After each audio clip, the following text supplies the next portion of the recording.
চলার পথে পথে সম্ভাবনার অনেক আলো ছড়িয়ে আছে।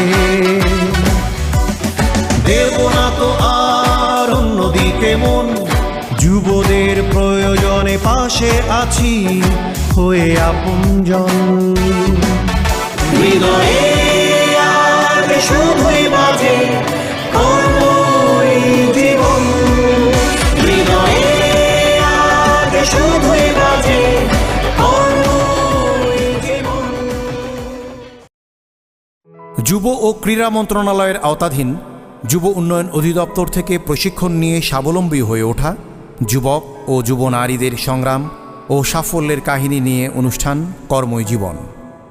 আমাদের আজকের পর্বের অতিথি গোপালগঞ্জ জেলার কাশিয়ানী উপজেলার ফুকরা গ্রামের লিপিকা তাবাসসুম।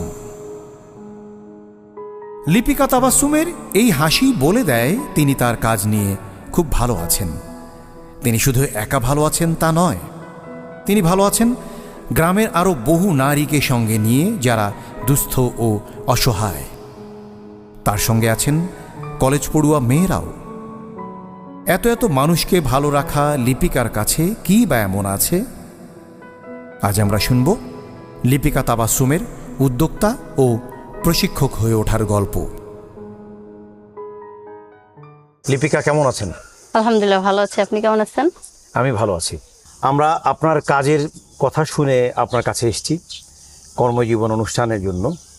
আপনার উদ্যোক্তা জীবনের গল্প শুনতে চাই।